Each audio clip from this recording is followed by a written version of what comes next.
Hello and welcome to what we on? Oh no! Photography out loud.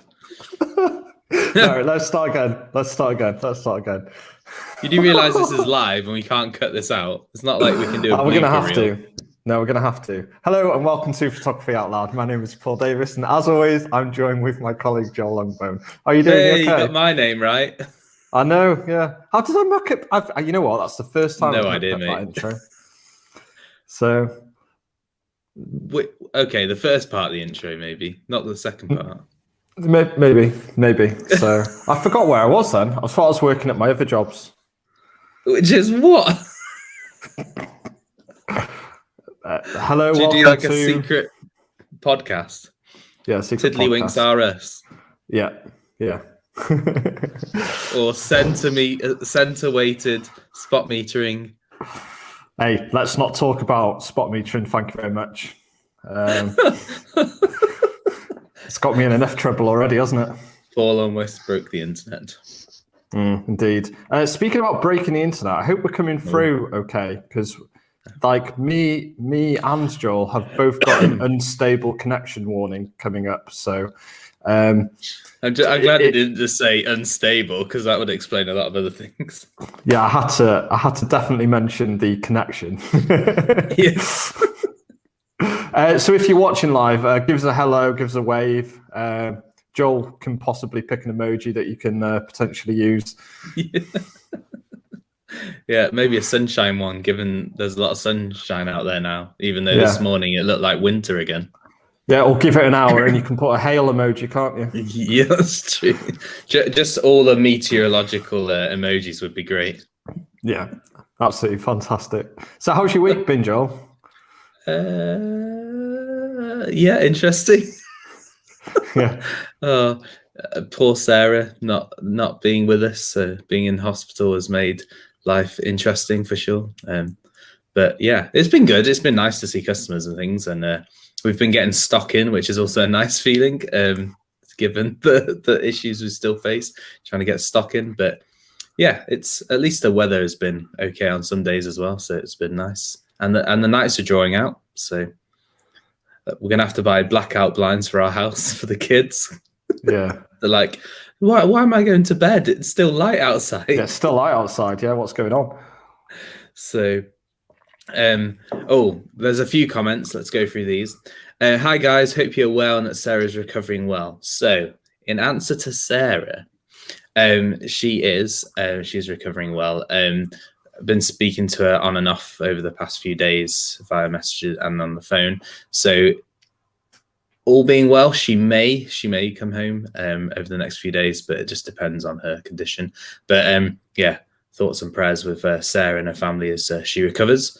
I'm sure she'll be back in the shop, and we'll probably have to tell her to get out of the shop and go home and rest. Come in. Yeah, I did threaten to change. I did threaten to change the password on the email so that she wasn't allowed to access it, and I might drop her off the Facebook page as well, so she can't answer those. So no, it's been a good week. It's just been odd. I think we just miss Sarah. We love Sarah. We definitely do. Sarah's like what makes Cambrian great on the whole. Yeah. Yeah. There's a few other great things about Cambrian. As long as you don't mention either of us two, then that'll be all right. But yeah, so Steve says, afternoon guys, so far so good. Good, I'm glad. Steve says good vibes, excellent. Steve has got some great meteorological emojis there. Ah, there we go. Yeah. Steve says, how's Sarah, guys? Yeah, we kind of hopefully updated on that one. Yeah, we'll try and keep you up to date more and more as we can, but obviously we just want Sarah to get well. So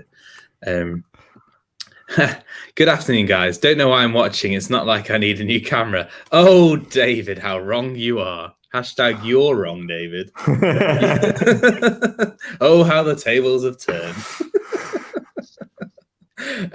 Good to see you, David. You weren't here last week and you definitely could have told us we were wrong a few times. So I had a message from one of our watchers saying, I don't mean to take David's job, but There was definitely a mistake last week. It's like, oh dear. So Ian says, hi guys, all okay here. Hi also to Sarah in Glenclwyd. Yeah, big wave to Sarah if she's watching us. We miss you lots. And Steve says, hope Sarah's better now. She's on the road to recovery for sure. But yeah, it's one of those things where time is the best healer, I believe. So yeah, I'm also not a medical individual, so I have no idea. yeah. Can't wait to have her back, but we Definitely. really wishes that she takes the time coming back to make sure that she's fit and in the right place. So 100%. Yeah. Yeah. I'll tell you what was a good thing that we had this week, because we had James from Fuji in as well, didn't we? Coming into the shop. Did. Yeah. We did. Which was a lovely feeling of normality, because seeing sort of reps and sort of training demonstration, training staff and all that sort of stuff was really quite nice. So it's nice to have sort of an in-store demo, playing about with the GFX system, and just talking. A lot of Fuji, but it's nice because he's a very, very knowledgeable guy as well, isn't he? Definitely. He's just very passionate about photography in general. We let him browse upstairs, which is off limits to people now because it's so much stuff everywhere. But he was getting a bit giddy over all the used stuff we had. So he's a proper photography nut, which is great. Which comes through when he speaks about stuff. But the XE4 I had a quick look at. Didn't get to fully play with it, but that is, it's tempting. It looks like a great camera. But and that GFX with the 80mm. Yeah, wow. No, it is absolutely storming. Yeah, really is.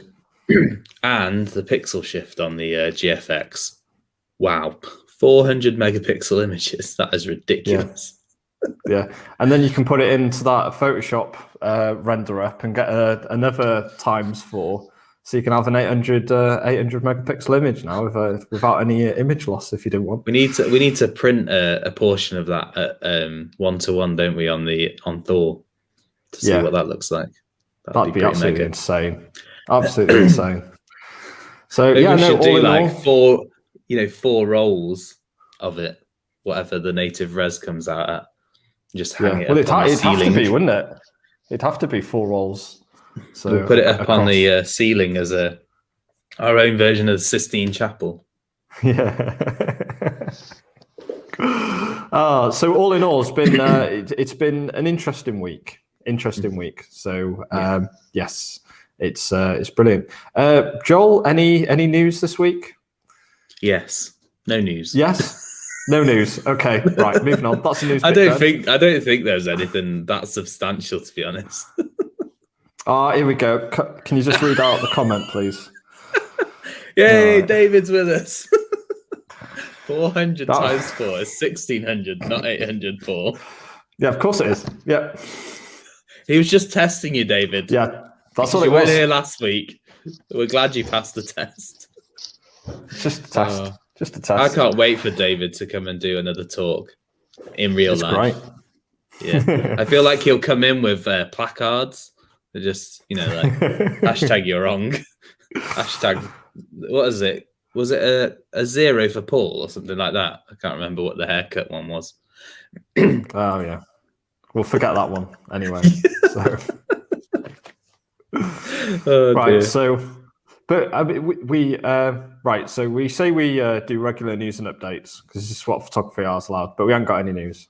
Well, that's not our problem. That is definitely down to the manufacturers and distributors, not giving us information to say it, and we'll just leave that there. There was one thing. Twitter have stopped cropping images now. Okay. So when that's news, go isn't it? That's news. In the correct aspect ratio, I believe. So if you're a Twitter user, then that's exciting, I suppose. I'm not. I don't use Twitter. Really. Yeah. What was it? Just I used to when I was on the train. Yeah. Well, not always. It just did weird things. Just did weird things, and now it doesn't do weird things. Twitter wasn't designed for images, was it? It's kind of what Instagram's for. But there we go. But yeah. Instagram's one of those things that you just scroll for days, can't you, and just find stuff that's really not useful. But there we go. Well, especially with photographers as well. That's what we tend to sort of look at more than anything. We definitely Twitter's hear great. things. Twitter's great for finding out when things have stopped working, or when there's traffic or accidents on the road, or your train's late and you want to know why. I feel like that's pretty much what Instagram's for. Yeah, absolutely brilliant. Right. I've just realised I said the word brilliant, which means I've run out of things to say in this section. You need to come up with more superlatives. I know, and stop pointing out what my shows are as well, because then everyone can just pick up on them, can't they? So, one thing I did want to talk about, Joel, is because I've been getting a lot of emails. Now, if anyone isn't aware, so this is our Photography Out Loud show, but we're also a camera shop as well. So it's not uncommon that I would get emails like this, but we get a lot of, well, I've had a lot, and I'm sure you have as well this week, of hi, I want to buy a camera. Emails coming through. So in the shop, it's always difficult when somebody says that, and I'm going, well, you've come to the right place, because if you wanted a car, not the right place. Yeah. So yeah, you're in the right direction. You're in the right direction, but it's such a broad question as well, isn't it? So I'm not having a go at anyone sort of emailing us, sort of saying, hi, I want to buy a camera. We are here for you to email us. If you want to buy a camera, definitely email us. Yeah, and that is the definition of what a camera shop should actually help you out with. You should be able to come to somewhere like us and go, hi, I want to buy a camera. Can you help me? That's what it's all about. But it is such a broad question, isn't it? And I think today, what we wanted to do is just dig down into a little bit of that, and potentially bring out some possible scenarios in how you could possibly sort of ask a couple of questions in your head, and you might start to get to a point where you start to find out what is the best camera for you. And I think when you're actually looking to buy a camera, it's not really, it's the wrong question to ask, really, isn't it? It's more like what type of photography do I want to do is probably the correct way of coming into it. And I don't know how you feel, Joel, but normally when someone says, I want to buy a camera, how can you help? It's, generally that's my next question is, what do you like taking pictures of? What are you planning to do? Yeah, I think, a combination of what do you want to do versus also finding out if they've already got a camera. Quite often somebody will come in and they've had a DSLR or film camera back in the day, or they bought a DSLR, maybe 5 years ago. It was just too big and bulky and they just didn't get out with it, or they didn't get on with it for whatever reason. So I quite often will ask that question. I asked the same question with binoculars, actually. Ask them if they've already got a pair of binoculars, so as to figure out whether the issue is that their binoculars aren't big enough, or they're too big, or whether it's the quality that's the issue. So with the camera, I think it's useful. For instance, if somebody's had a Nikon or a Canon, from 10 years ago, some of their lenses may or may not work on another camera that they buy, so that might influence which camera they buy. We wouldn't want them to spend unnecessarily if we could kind of, you've already got a Nikon, so let's have a look at the Nikon options rather than having a look at the Panasonic options if you wanted to use the lenses you've already got. So yeah, and also as well, it's you say that, but it's also if you've got access to potentially any other gear as well. So because I know that one of sort of my deciding factors of moving over to Sony is that you use Sony. So it was a case that robbing my lenses. Yeah, it was. It was. But it was. So although I think it's been the other way around. To be fair, I think it's been a lot of that actually. 70 to 200 more than you've used it. I think you tricked me into it. You said, you know what, you should get a Sony, Paul, because that's the same. You should get this lens, this lens, and this lens.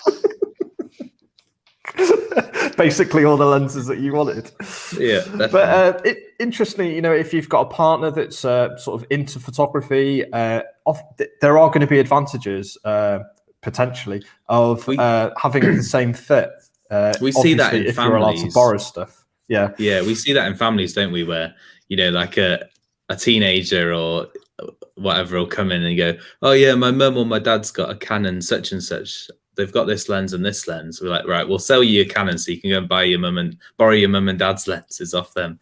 So then you don't have to spend as much money. So, or it works quite well for university students, because if there's a photographic department in their university, they can quite often go and borrow lenses. So if they stick with brands that they know their photography department have lenses for, then it just works out really, really well that they can go for it. Or equally, if they're going for the second-hand or the used market, it can be quite often better to go for a mount that's been quite popular for a long time, because there's more lenses in the market available. So, like for instance, L mount, fantastic mount, fantastic partnership between Leica, Panasonic, and Sigma. But there's only been, a handful of cameras and only like a handful of lenses, although they're obviously bringing out more and more, and they're fantastic quality. But if you were to look at EF or F mount, so Canon or Nikon, it's like a million, probably more than a million. I think it was didn't I mention that a while back, like 100 million lenses that Canon had made or something ridiculous. I could be wrong on the number. I'm so sure somebody will put in here, hashtag you're wrong, Joel. But I think it's a big factor, because like you were saying with Sony, like obviously we can borrow each other's lenses, but equally with a Sigma MC11 or a Metabones adapter or similar, you've just opened up the fact that you can have almost any EF mount lens. So you've just gone from just Sony glass, E mount, to EF from Canon, EF from Sigma, EF from Tamron, and that's just naming some of the other brands that are available. But then, like it really opens up what you can use, which I think is fantastic and something definitely to consider when you're buying a new camera. So. Yeah. And also sort of going back to the point of, what you've used in the past, you mentioned, if you've had something in the past, you mentioned like a Nikon, like the Nikon menu system, it has updated over the years, but it has the same feel, the wheels move in the right direction and things like that. So, if you've had a system in the past, then obviously keeping within that same system, there's going to feel some familiarity. Familiarity. That's the one. Thank you. Between the two, between sort of potentially an old one that you've used in the past and sort of upgrading. Because we find that with bridge cameras, don't we? So a lot of people will have come in and bought, maybe a compact camera. They wanted something better than their mobile phone. We'll often point them in the direction of the Lumix series or the Sony compact series. And invariably, they'll come in and go, oh, I really like the TZ70 maybe from back a few years ago. Great zoom, it's got a viewfinder, etc. Nice big screen. Oh, but I need a bit more reach. I need a bit more quality. I need it to be a bit faster focusing. Okay, so let's have a look at the Bridge series from Panasonic, because you could have an FZ330 or FZ2000, for instance, and it's just going to feel like it's a bigger version. It's like going from, I don't know, a Corsa, Vauxhall Corsa, up to a Vauxhall Vectra or whatever, the Mocha. Let's go for a Mocha. Yeah. Or going from like an Audi A1 to an Audi A4. Like there's obviously an increase, but a lot of the things will feel the same. There'll be a lot of similarities, and it's comfortable, arguably. It's why we quite often buy the same brands in clothing and shoes and things like that, because we just know that they'll fit us the way that our previous pair of clothes has fit us. And I think that's the same with cameras, that there is obviously a lot of brand loyalty for some people. Like if you've been Nikon, you're probably Nikon for a long time.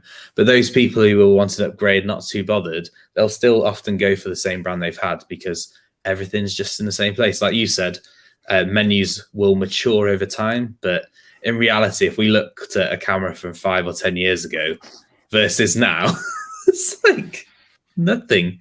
Like there's no difference whatsoever, really, is it? They might have made it look a bit sharper, but nothing massively different. So no, that's I'll say it, brilliant. we should start offering a bingo scorecard on the website that people can download, and they can just go through and go, yeah. So Paul said bingo once, twice, 3 times. Excellent, I got the line. Yeah, got the line. But the thing is, you'd need multiple words for that to happen, though, wouldn't you? And I haven't got them. So the whole thing is just brilliant. Hey, if you can have a word for anything, just saying. Maybe spice it up with excellent and awesome. Okay. Or I will try. I'll try and drop in some new words. That's my challenge for today. Yeah, wonderful. Fantastic. So, if obviously one other sort of factor that we can sort of look into is it's something that we have to look into as well is price, isn't it? You know, when you're looking to buy a camera or upgrade a camera, obviously price is going to come into it. It's not like photography is the cheapest hobby on the market. What do you mean? It's not, though, is it? It's relative. Yeah, it's relative. I don't know. Yeah. Sailing and motorsport and things are very expensive. Okay. I would say if you did a sort of cost-based analysis over, you know, the cost that it takes, but the enjoyment that you get out of it, I think you're getting a lot of bang for your buck. It's got smiles per click is high. Yeah. Oh, I like that. It's like MPG on cars, on sports cars. It's obviously normally like pretty poor fuel consumption. So you say it's got good smiles per gallon rather than miles per gallon. Yeah, nice. Yeah, it's how you hide it, isn't it? And the thing is, it's like computer games, isn't it? They'd always say, computer games are getting more and more expensive. And I don't know what a computer game's up at, but I remember like a few years back, you'd pay like 40 or 50 quid for a PS3 or PS4 game. We're up to 60 quid now. Goodness me. But if you look at the hours played, especially with online play, rather than just the game, that's if you think about how long some of these kids will play a game for, it is ridiculous. Like, like how much... how many gaming hours you'd get. Like some of these kids might be paying like 5 or 10 hours a day. Like that works out at like pennies per hour, doesn't it? And I think the same can be said of camera gear. And also camera gear, whilst it's not a great investment in terms of resale value, it has more resale value than a computer game does. Yeah, no, it definitely does. And also, you can argue that you don't make much money out of computer games, but there are some people that make a ridiculous amount of money out of computer games. But equally, a lot of people do make money out of photography, if that's their choice to do so. But there's ways that you can sort of, well, it's not cheat the system, but there's ways of still getting sort of a really good camera. You know, you can look at things like the secondhand market. I mean, we do secondhand goods, and you know, I had a gentleman asking me, you know, he wants to get into, you know, the landscape astro, and he was saying, what's the best camera? His wife was on a Canon system, so I said, well, you know, you would be looking at full frame, you'd 5D Mark IV is realistically where you want to be, but that's nearly like a $3,000 camera. It's a lot of money.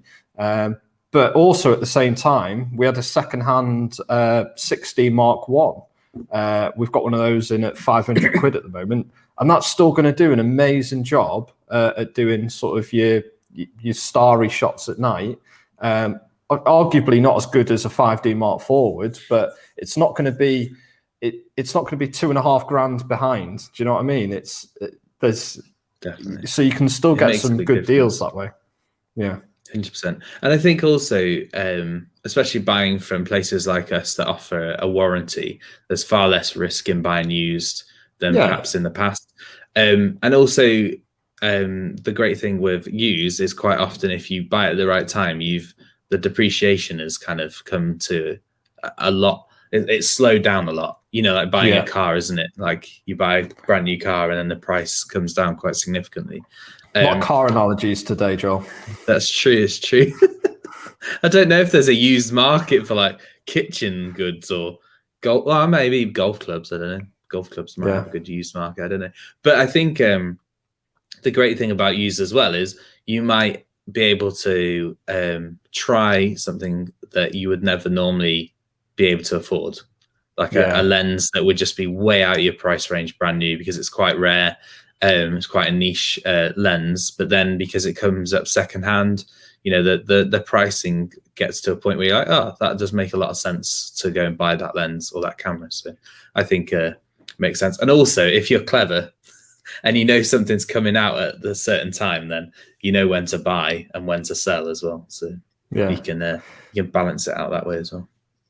Yeah, and I think it's important as well to, you know, stay within a budget, but also sort of realize what's available sort of in a budget as well, isn't it? So, you know, for instance, if you said like you wanted to get into like landscape photography, and I have, I don't know, X amount of money to spend on a camera, you know, if you wanted to get like mad into landscape photography, you don't want to spend all your money on just the camera, do you?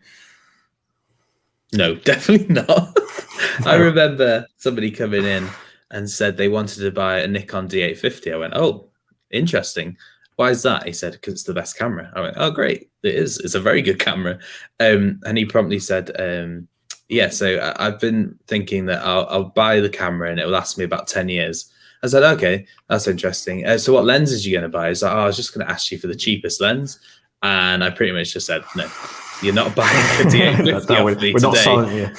And he looked at me and went, why not? I'm like, because you're going to buy a camera that in, you know, 2 or 3 years will be obsolete. It won't, because it's a D850. It's a very good camera. Yeah. But equally, you could spend that money on buying 1 or 2 really nice lenses, Sigma or Nikon, for instance, and then buy a cheaper Nikon body, maybe a 5300, for instance, and you've got 2 lenses that will last you 10, 15 years, maybe more if you look after them.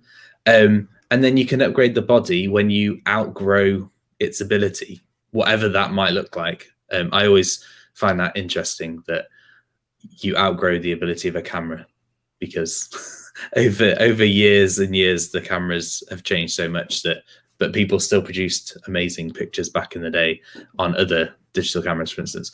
But at least you're going to have 2 lenses or a lens that will last you a very long time.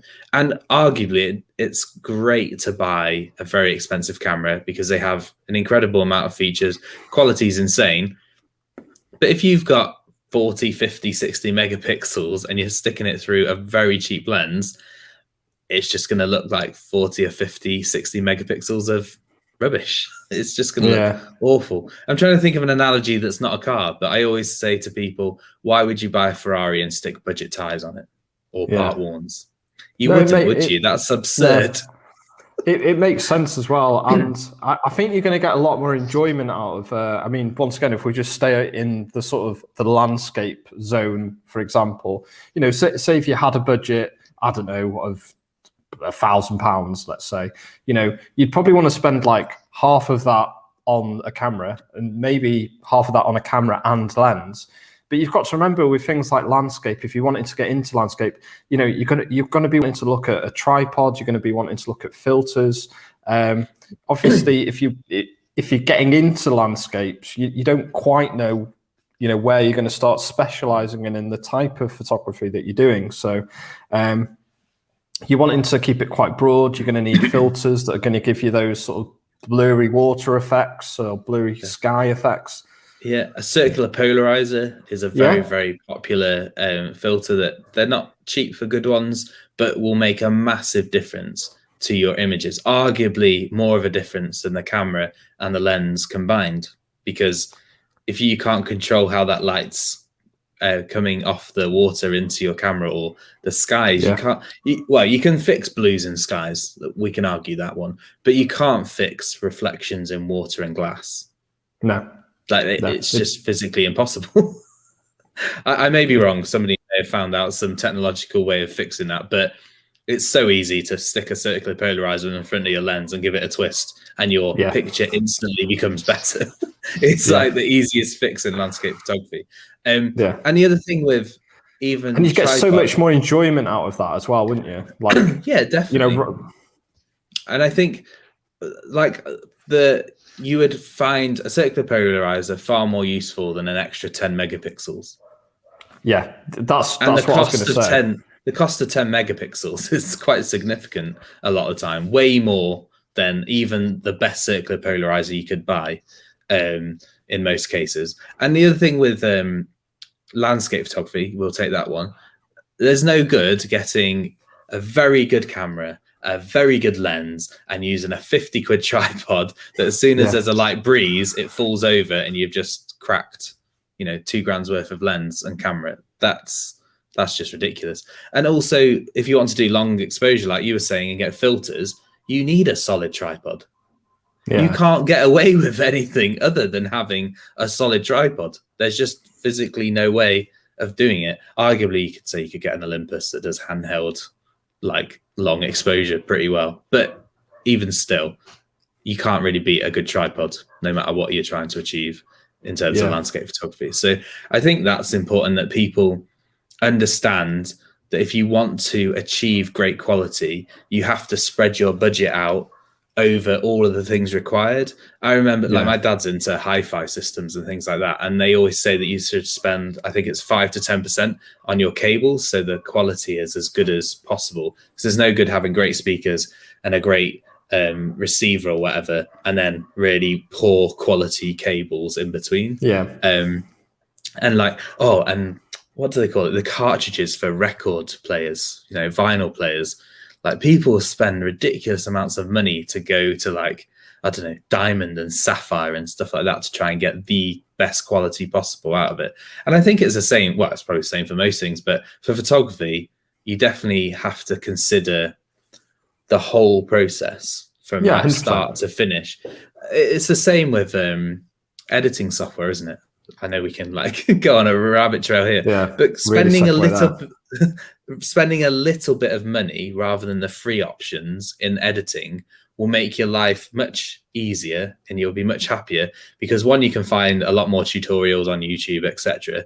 But also the speed at which they can do it, the feature set is worth that little bit extra.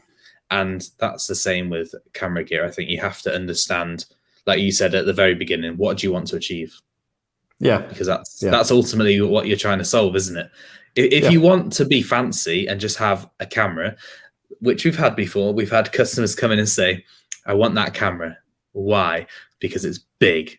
Okay, why do you want a big camera? Because it looks like I know what I'm doing. You know what, Joel? There's nothing wrong with that. Absolutely nothing wrong with it. Tell me. I'm telling you. I'm literally telling you. There's nothing wrong with that whatsoever. If that's the only no, people can buy what they want. I completely agree with that.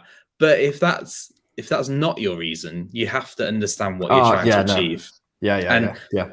And what I'm arguing is, if you want to be a great landscape photographer, buying the biggest camera is not the way to do that. No. Equally, if you want to be the best wildlife photographer, buying the biggest camera is not the way to do that, because you can buy some exceptionally good cameras at the moment. D6, R5,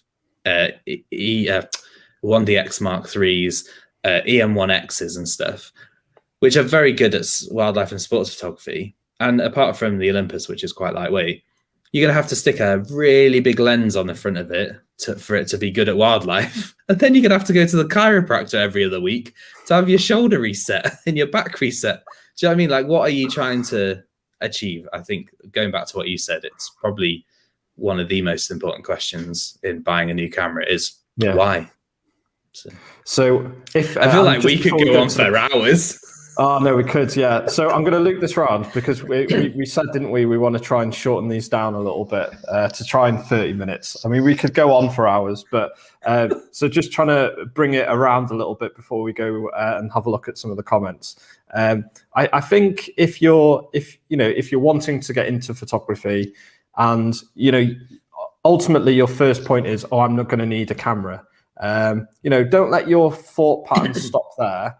Think a little bit more about the type of photography that you would even like to do. So if you're brand new to photography and you're wanting to try and get some new shots, and it could be even something as simple as, I've seen these pictures and I'd like to do them, and even come into somewhere like us and go in, I've seen this and this picture, I would like to do that at some point or fairly quickly.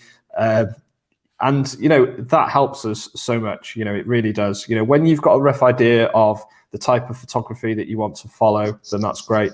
But there is a camera for everyone. There is a camera that will do everything as well. So if you did want a camera that does a lot, you know, a little bit of lots of different things, then that's okay as well. Word. Marvelous. Excellent. Great. Oh, I'm hopeless at this. Absolutely hopeless.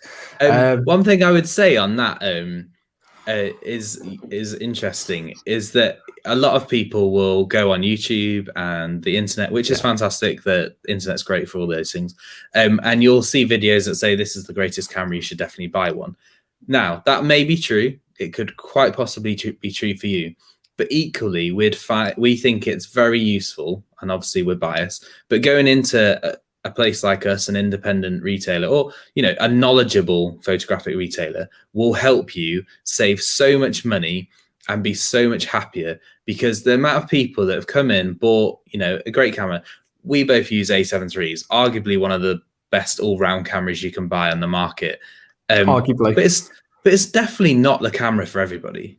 No, definitely like the not. amount of times people have come in and said, I'd like an A7 III, and we've worked out why, and we say, oh, you should probably go for an A7 II, or a Fuji X-T3, or an Olympus EM5 Mark II. That there's so many options available, and just because somebody on the internet says that's the camera for you, the one problem is, just straight off the bat, is you watch the reviews, they say, oh, this is great, and they are a landscape photographer. Okay, so they've got a certain feature set in their head, and that's what they do. And then you go, oh, I'll come in. Oh, that's the best camera. And then we find out you want to do wildlife or sports or street photography. Do you know what I mean? You're not going to use an R5 for street photography. Like if you came in saying, I want to do street photography, we would not be recommending an R5. Or it'd be very unlikely we'd recommend an R5, because there's so many other cameras that are better placed to do that. And I think that's really important. And also just being able to come into a shop and physically try things makes a massive difference. And I think you have to, it's like a car again, or a knife. I can't think of other analogies. Clothing, you know, it's difficult to buy a pair of shoes. Okay. I'm only joking. Carry on. It's difficult to go and buy a pair of walking shoes online or walking boots online. You'd want to go and physically put them on, try them, and say these are comfortable or they're not comfortable. Like you wouldn't buy a car and go, oh, I don't like how this feels, but it's supposed to be the best car in the world. Like who does that? Yeah. So I think that's a consideration as well. And also, even simple things like, is your computer good enough to handle the files that are coming out of the camera? Because, you know, a lot of people come in and say, I'd like an A7R4, and the files off that in RAW are ridiculously big because it's 60 whatever megapixel camera. And they've got a 10 or 15-year-old laptop that is literally going to cry. It's literally going to just go, no, I can't do that. So yeah, I think those are considerations as well, which are all things that if you come to a shop like us, we go through. We're not here just to sell you a camera. No, we're here to sell you the camera that's right for you for the time that you want to buy it. And we'll in a lot of cases we'll say, right, you should buy this camera, and in 2 or 3 years' time, we recommend that you come back in and we'll show you the next step up, because there's no point you spending an inordinate amount of money on something for you to then find out 6 months down the line you don't really enjoy it. Yeah, we'd rather you buy a used camera that's not very expensive, give it a go, and if the photography bug gets you, you're going to come back in and spend more money anyway. So it doesn't make sense for us to be making you spend more money than you need to. If the photography bug does get you, you're going to be spending money in the future on it anyway. Forever. Yeah, it's just going to happen, and you know you'll find ways of doing it, like any other potential addiction. The money will come from somewhere,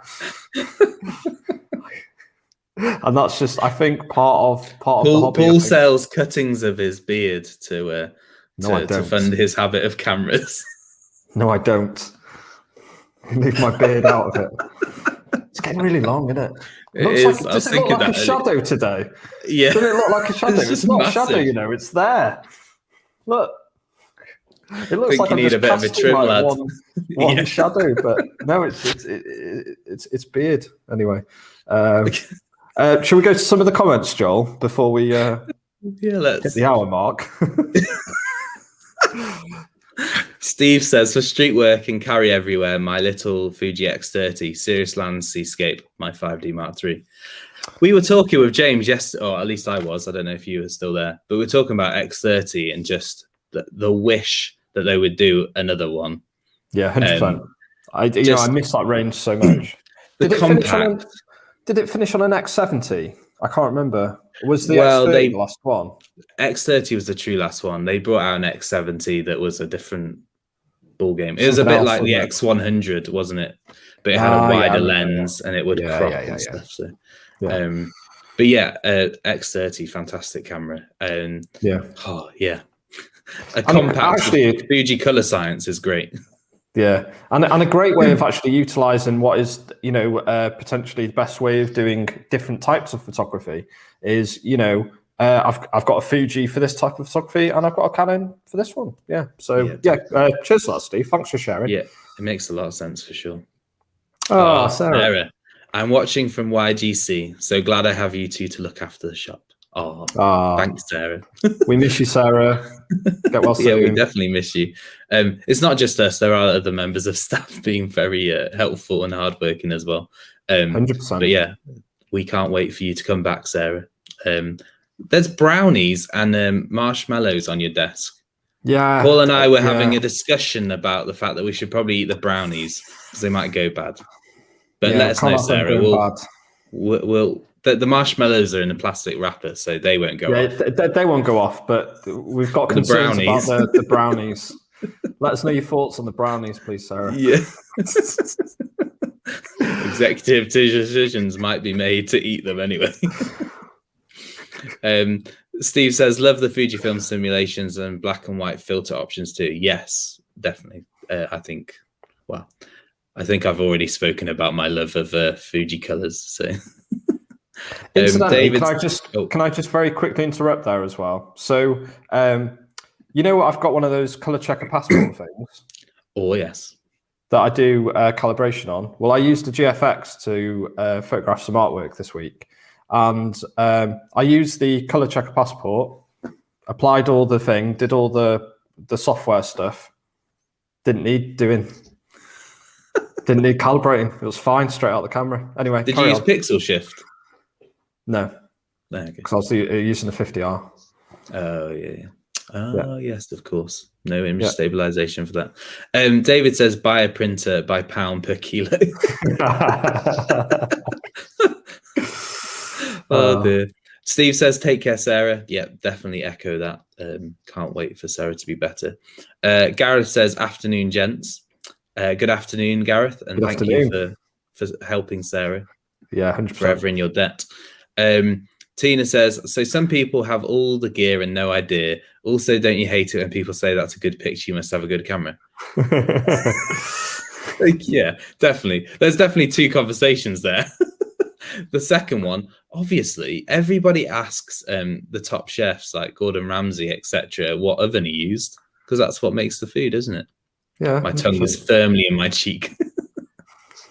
It's like, oh, that's a good chicken. You must have had a good knife for cutting that up. Yeah. David says, buy a camera that is comfortable in your hands. Otherwise, you've just bought a doorsteps. Could not agree more. Yeah, definitely. 100%. Because instantly, as cameras get smaller, finding people with large hands find them very annoying. And the amount of people that come in asking for grips to make it more comfortable in the hand, I think it's a big issue that people don't pay attention to. And again, a fantastic reason to come into a shop where you can actually physically try it.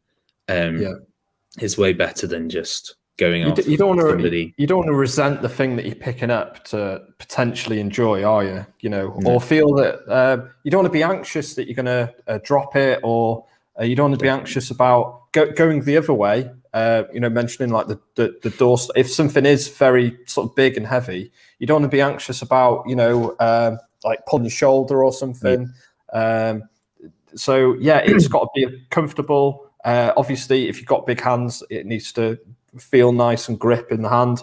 But also as well, if you've got like problems with anything, you want to make sure that they're not going to, cause any more damage. And once again, not make you enjoy this potential new hobby that you want to get into.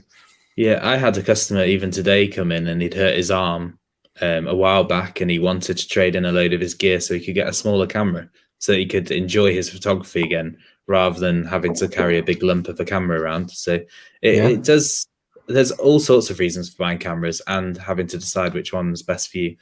Also, the other thing that we didn't mention, but kind of goes along with the menu thing, is muscle memory. Like when you went from your Nikon to your Sony, you found it quite annoying, I think, to get buttons in the right place and remember where things were because you were so used to Nikon. You could do Nikon with your eyes closed. So wow, yeah, I'm getting there with the Sony, but it takes a long time. It does take a long time. Johnny says, "Sorry, I was late. Boring work got in the way and missed the treat of the Likey lads. We'll rewatch boring work." Thank you for. But at least that work pays for you to have cameras and lenses. Yeah. That you can use and enjoy now as well. Yeah, exactly. That's true. So good. We missed you last week. You'll have to come up and say hello another time. Yeah. So, but